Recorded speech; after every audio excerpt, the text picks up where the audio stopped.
All right, we're getting ready for Sturgis. First time this has been out, had to drain the antifreeze out from the winter, RB antifreeze. I'm flushing my tank out, my holding tank. I do put a little bit of bleach in it to sanitize it, but I drain that back out. I would not recommend leaving bleach in there. It will eat up your pump. If you're wondering why your pump's going to hell, that could be the reason. We're going to be changing the tires. We're going from C. Slick trailer, they like to put some cheaper tires on them. So we're going to be taking them off. And we're going to a higher rating for the sidewall. Okay, I'm draining this tank one more time till I cannot smell bleach. You can do whatever you want. Take some bleach and throw some metal in it and watch the results. Okay, I got some bleach mixed with water here. I'm going to drop some pieces in it. And let's see if I'm full of shit or what they look like in a couple days.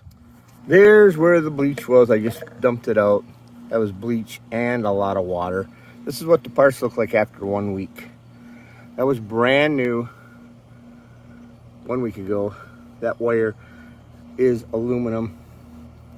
That you see is corroded. This is 1 week. This screw that is rusted up. The point of this is if you got bleach in your water that is sitting in your pump in your RV, that is what's happening to it, and that's why it's not going to work. After a short amount of time sitting in there, you have no metal pieces in there at all. The bearings, the stuff are completely shot, and your shaft is shot. So just consider that, or not consider it. It's your money. Just letting you know that bleach water will destroy everything. So use your bleach, flush out your system, get it out of there. So let's go change some tires. Well, today's the day we're going to take all the tires off. These have about 8,000 miles on them. And to look at it, you'd never know. They got fairly good tread left on them. The sidewalls are very cheap. This come on the trailer new. So we're going to the Fox River Auto in Seney, and we're going to get 4 brand new tires, a little bit stiffer sidewall. So let's see if we can get this jacked up, all 4 tires off it, and on the way to Seney we go. All right, wheels are off. Inspect all the lug nuts real careful, because when you get back to put these wheels on, you're going to swear a couple of these grew wings and flew away. Lock your garage door, park a vehicle in front of it, and they're still going to grow wings and fly away. Let's go to Seney. As we get closer to Seney, you'll notice the traffic's starting to pick up. Usually it's getting towards the lunchtime on a Friday. So that's why the traffic's so heavy. We're making our way into Seney, Michigan, the Fox River Auto. Let's go in there and see what kind of mood everybody's in today. It's Friday, it's 80 degrees. They should be just chipper, willing to deal.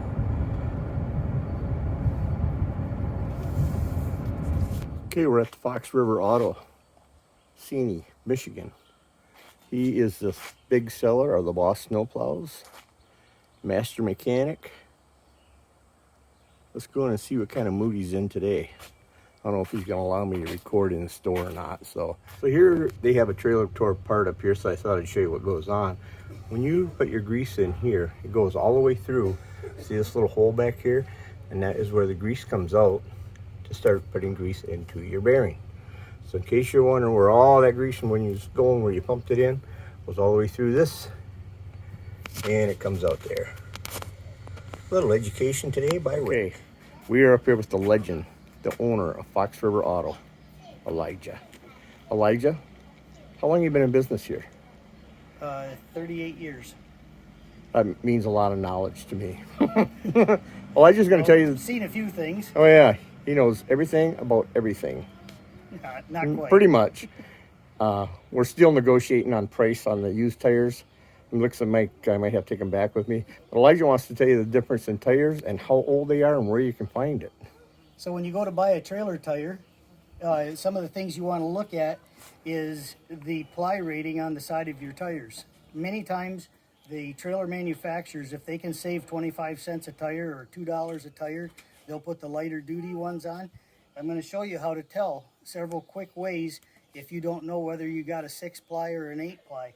So some of the things that you're going to look at, the 6-plies are all going to say 6-ply PR, 6-ply rating, load range C.